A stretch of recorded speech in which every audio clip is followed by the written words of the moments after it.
Hey guys, welcome back with another video with Linksy. How is everybody doing? Today we're gonna do another Troy unit analysis. It seems some of you actually want me to do unit analysis for Rome, and even a tier list for Roman cavalry. I might get down to that later on when I have time.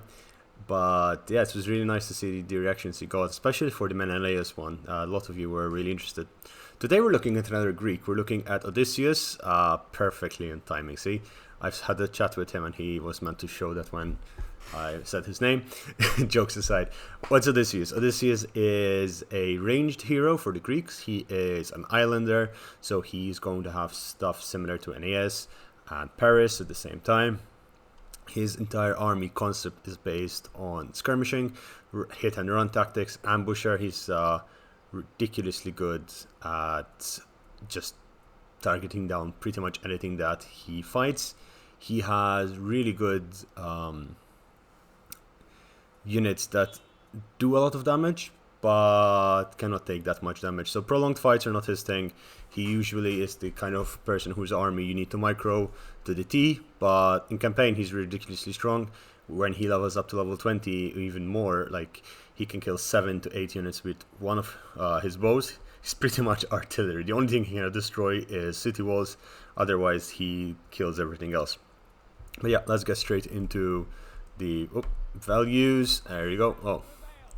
So, as we were saying, he is good armor piercing, accuracy, sharpshooter, which is really good, which means that he will most likely ignore a missile block chance by shields, which is really important in this, and has a range of 190. Each one of his missiles do 600 damage. He has 60 ammunition, so he has 60 shots at that damage, which is really good. And apart from that, his melee defense, melee attack are good. His speed is nothing to really write home about. We're talking about 4 to 5. But then he has decent morale and 45 armor. Special abilities are strafing, where he can fire whilst moving once the ability is activated.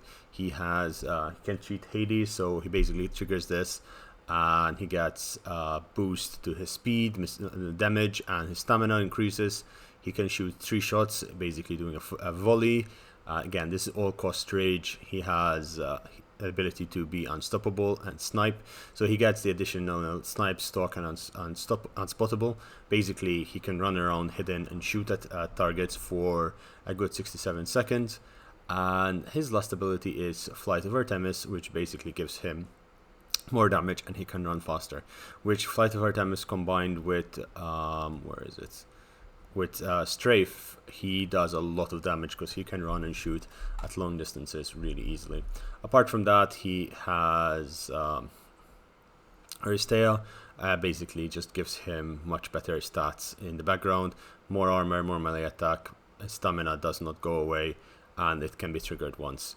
This seems to be triggered if the unit is dismounted only, so I'm not entirely sure how this functions, but it's definitely something that is there.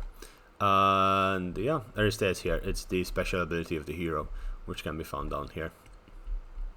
Now, over on this side, the first unit are the Islanders. The Islanders, ridiculously low armor. They do get a shield, which gives them 40% missile block chance, which is quite high considering, yeah, some of them have the larger shields equipped. I like the aesthetic of them, although again they are pretty much just wearing loincloths and wield axes. They are not good. There's nothing to really say. They have decent morale, the 45 base morale, which is slightly higher, 48 movement speed, but the rest is just low. No melee attack, melee defense is almost non-existent, and no charge bonus. That's not something you'd really want to bring forward to the battlefield. But they do like hide really well in scrub and forest. Then you have the young spears, which again, similar, instead of an axe, and they have no shield. They just have a spear. They have a decent charge bonus of 24, 48 movement speed again, can do a lot, and slightly higher morale, base of 50. I mean, if you have extra cash, you could bring them forward, you run around, dodge some volleys. Then we go to the Sword Skirmishers, and this is a really good unit. Why is it a good unit? It's a super cheap unit, okay? It automatically has stats which are better than both the Young Spears and the Islanders. It has armor, it has missile block chance, it has high morale, so we're talking at 50 base morale. It has 48 movement speed. Its attack and melee defense are nothing really good, but what's really good is the fact they have 4 javelins, and each javelin does armor piercing damage of 27, 10 of which is armor piercing, so that's going to be really good. And they have 110 range, so again, with their speed combined with their 4 javelins, they can probably take down a unit that is much more expensive than them. And if you have 2 or 3 of them working together, you could take down chunks of the army from the sides and trim at the edges. Then there is the Island Club Warriors. These are something that you'd bring. They're light infantry, yes, they don't have that much armor, but they're something of a frontline flanks unit that you'd use. They move around quite fast, 48 speed again, and they're as much as of a front line as Odysseus is gonna get. Them, along with the light spearmen, is going to be the bulk of your army. They're cheap, they're easy to use, and they'll hold the line for a little bit before they break. Light spearmen have missile resist of 40, 48 speed again. As we can see, the army is quite fast and quite mobile, and no charge bonus to speak of. I mean, 8 doesn't really add anything to it, so they're good to being braced and they can hold the line for a bit. Spear runners are basically upgraded young spears. Nothing really to talk about. They do have a little bit more armor, more morale, and they do have bonus for damage versus swordsman, axemen, and large. But they also get Pila, and this is really good. They get 2 javelins. Each javelin has 95 range, so this is a good unit to get if you have a little bit extra money and you cannot afford the more expensive units. You get two of these and you charge them into the flanks. They throw their javelins, they'll do a lot of damage, and then in addition to that, they have 28 charge bonus. They might instantly break the enemy lines if you get them in position. Unfortunately for them though, if they got shot by 2 or 3 volleys, they are dead themselves. Then the heavy sword skirmishers, and this is my favorite unit in the entire roster. If you've seen my playthrough, well, one live stream let's play of Odysseus, which I've been asked to do more. If you guys want me to do more, please leave a comment down below, let me know, ping me on Discord, and I'll try to get it sorted for you. These heavy sword skirmishers are my favorite because they have 70 armor. They're not that expensive. They have 40 missile block chance. Their speed is slightly lower, but their morale is higher, their melee attack is higher, melee defense is higher, their overall damage is higher, and they have more javelins. They have the same javelins at higher damage, shorter range, but they're really good. And also they get Vanguard Deployment as well as the other units, so you're going to be really enjoying them. Vanguard Deployment can be seen when you select units. Wait, so where are they? Heavy sword skirmishers. Oh yeah, sorry, we already started the battle, so there's no Vanguard Deployment. Completely forgot that. Get back in line, boys. Get back in line, boys. I was like, wait, the sign was there. When Vanguard Deployment, there's a small sign above their icon that you can see. So yeah, heavy sword skirmishers, they're the thing to have. They're a must-have in your army if you're going to be playing with Odysseus, especially when multiplayer comes out. We're going to see a lot of them, especially also since they're swords, so they're going to be able to chew through most of the heavy fighting of the infantry. He does also get heavy shielded spears, and this is a unit that is needed when you have an army this mobile. It's a very slow unit compared to the rest of his army, but still decently speedy. It has good melee attack, but especially its melee defense and armor are really high, 75% missile block chance. And it has a small charge bonus, but really and truly what you're going to be doing with this unit is hold the line, whereas your other units with javelins and charge bonus are flanking through the sides. These mixed in with the light spearmen, you're going to need them interspersed throughout each other to hold the line as much as possible. You'll have a unit of this and 2 light spearmen on each flank, 1 light spearman on each flank, and you're going to have a solid line. Then we have the warriors of Itica. And from what I understand, these are basically the heavy sword skirmishers, just again upgraded, but their cost does increase astronomically as you get them. So you'll not be able to afford that many of these. If you get these in your army might suffer in terms of numbers, and numbers is something you desperately need in this army. They get javelins, they have really short range, and the increase in missile damage is not really that warranted or needed. What they really do excel is in their melee attack and melee defense, and they have 65 armor. So again, compared with the heavy sword skirmishers, there's not much of an increase, and they actually lose some armor from what I can see. So heavy sword skirmishers seem to be a better deal or compared to Warriors of Itica, but then again, Warriors of Itica have the ability to stalk, move hidden on any terrain, and they also shoot while moving and get Vanguard Deployment. And this is where we get into the elite infantry of Odysseus. You get Odysseus Midnight Runners. These are a really lightly armored unit for the cost. Usually at this point they are really highly advanced in terms of armor and strength, but what these guys do really well is, again, they are stalk, they have there you go, they get flanking attack, they get stalk, they get hide and scrub, Vanguard Deployment, and they also shoot while moving. They get 4 javelins at 4 damage. They get super high melee attack, melee defense. They have 45 armor, which is really good, and they get 75 base morale. So this is a unit that does really well in just moving around the battlefield unseen and striking from the sides. Really good unit in terms of land battles, perhaps not so in sieges, especially since sieges you need stronger infantry. So perhaps this is where you would use Warriors of Itica, get them through the sides. Now, as we were saying, Odysseus is missile, so he has quite a small melee infantry roster, but then a heavily expanded missile roster. He gets arcane slingers, which we've seen and discussed, and the basic bowman. So these guys are the same as in the others. They are really good in terms of volume of shots they can fire. Their range is okay for the basic slingers. The bowmen themselves do not get that much range, and missile damage is really, really trashy. But what's really good is, then he also gets island skirmishers, which are light, a javelin class, again, same thing. But then you get the renowned slingers, which are a fantastic unit. I cannot sing enough high praises for this unit. It's cheap, it's fast, it's effective, it does a lot of damage, and it has 180 range, 28 ammunition, and 37 missile damage, of which 4 is armor piercing only, but it does do a lot of damage. Then you get the ambushers, and this is the special unit that his entire army is built on for Odysseus. These ambushers and mastered ambushers, we'll get to them in a second, are really good units. They have ridiculously good abilities to move unspottable, they can stalk, and these guys do not fire as well moving, whereas others do, but they have really high armor piercing. So if we look, they have 20 armor piercing, so this unit can kill pretty much anything, even up close. So that's something you're going to need. And they also have a little bit of missile blockers themselves, but then unfortunately their armor is non-existent. So once they're spotted, a charge from a centaur unit or a few volleys of arrows or slingers will melt them. And since their range is only 105, they need to get in pretty close. So there is a little bit of problematic use of this unit. The next unit is the Heavy Island Skirmishers, and this is a unit that you probably use as a distraction. They are shielded, they have shields, they have armor, but they also provide a lot of armor piercing, so they have 55 armor. They have a base of 60 morale, which is really high.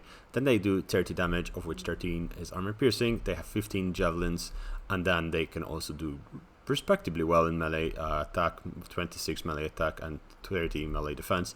Their speed is quite slow, 35 for skirmishers, but exactly, these are a distraction unit. This is what they'll go after, because it will do damage if it's there. But when they go after for this, you spring the trap with the ambushers. And then you get the renowned armored slingers. Now these guys, I mean, the renowned slingers are great. These guys are really good as well, but they do lose a little bit in the speed. So you're talking from 56, you're talking from 37 speed to all the way down to 33, which is not much when you think about it. But the problem with this is most melee units will start catching up to you, and you do not really want your slingers to be fighting. They do have decent melee attack and defense, but you don't want them to fighting in melee. You want them to use all of their ammunition, all of their range, but they do get much more damage in regards to missile damage. They're a unit to get maybe 1 or 2 off. Their main problem is their cost and their speed. But then when you have exemplary ambushers in this case, I don't know why you would even bother getting anything else except these guys. These guys, in terms of missiles, they are ridiculously. They snipe, so they shoot while staying hidden. They can stalk. They're unspottable, and they have Vanguard Deployment. They're really good, really cheap. I think they're around 700 gold. They have a lot of ammunition. They have decent range of 105. Really good missile damage. genuinely fantastic unit. There are the renowned island skirmishers. Again, just a skirmisher unit, nothing really good about it. Its speed is even slower than the armored skirmishers, but they think they have they have just 10 more armor, and their shields are pretty much the same. They do more melee attack and they have a higher melee defense, but there's not something that you'd really get. And then you have the gorilla stalkers, which are the final unit in terms of missiles. The main downside with this unit is that it only has 4 to 5 compared with the 70 in the other units. I'm rounding up 68 to 70 over there. So what do they do well? These guys, they can stalk, they can snipe, Vanguard Deployment, all the good stuff. They have 67 javelin missile damage, 15 of those. So they are going to melt really expensive units. These are units that you will just send in, lay an ambush in the battlefield, and hope that you can catch the army unawares. Really fantastic unit. I think slightly too expensive for its use. In that case, I would just simply go for the exemplary ambushers, or if you cannot afford them and you have a more melee-centric army, go for the normal ambushers mixed in with some heavy island skirmishers, and you should be okay. Now, we're done with the missiles. Of course, we get to see the chariots. And with regards to chariots, we have 2 Skirmisher Chariots, which is very different from what you were used to. Skirmisher Chariots are quite good. They have 40 ammo, their range is very low, but I feel they are better than bow chariots because they have more morale and their charge bonus is quite decent with 4 to 5. They get 22 melee attack and 24 melee defense, and their armor itself is 35. Of course, you get the upgraded version, which is reinforced, gets a little bit more armor, and its speed is still fast. The speed on the unarmored one is 88, so that is fast. Like, if we just do an example over here, look at the speed. Okay, look at the speed. Now, these guys with 74 speed is still good, but if we just, let's say, we throw them there, we're going to see the difference with these guys just running so fast. When you have javelin throwers that are running this fast, you can hit and you can dodge most ammunition, as you can see from the arrow towers over here. I still need to do a video on the arrow towers and discussing them because it does break. These guys did go through the bush as well there in the trees, but it does make a difference, as you can see. And again, the mobility of these units is really important. So those 2 are really good units. Now down to the last few units, the sirens, the mythical sirens. Apart from questionably, questionable better gear that they decided to go into fighting with just a few linen strips, they do have good morale. Their melee defense is obviously non-existent. Their armor is too high for what they're wearing. I mean, 15 is ugh. But they do get 180 range. Their slingers, they also get 45 missile damage, and they get the special ability Siren's Lure, where they force a target to attack them. This is not necessarily something you want them to do, because they will die in seconds if they are even hit by a gust of wind compared to other units. But it would be a good way to getting units to fall out of formation, break the enemy formation, and it's a one-shot unit basically. I mean, once you use all of its ammunition, you could just charge it in and force the units to disrupt. But really and truly, from the armies, special units that I saw, these are one of the worst ones, and they have good concept, perhaps needs to be reworked a bit and rethought out. And then we have the good old Cyclops, which is pretty much like the Minotaur, but he gets, as we saw last time, the boulder toss. So the Trojans have the Minotaur, and these guys get the Cyclops. He picks up a rock, he's strong, he throws the rock, and the rock breaks. He also has this weird ram club thing, and he's wearing what looks like a hippopotamus's head on his head. Which is fair enough. He does get, wait, no, not Sirens You. He does get a lot of damage, but he has no armor to speak of. His health isn't that high, but he does cause terror, and he is something that can go into blind range. He does a lot of damage, but gets, of course, more the damage done to himself. These guys are still getting shot at. Okay, just get out. Just get out of the way. You're still getting shot over there. Where's my boy? There's my boy. This is the unit that kind of binds the army together in terms of add the last bit of flavor to the game. And he does cost over 1000 gold, which is quite expensive considering with think he's 1200. We can get 2 other units for the same price, and probably will do more damage than him. But if you want to attack a siege, he will be a very good way to break the gates really quickly, charge in and cause a bit of issues in the enemy's defense while you charge in with the rest of your troops, especially since the more disruption there is, the more flanks that are open, this army will do very, very well. And with that, guys, I think the roster of Odysseus is done.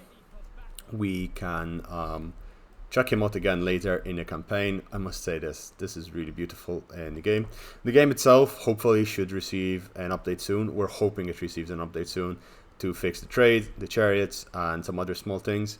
There is the DLC that is coming from the Amazons. Don't forget to subscribe to the Total War Access to get it for free as well.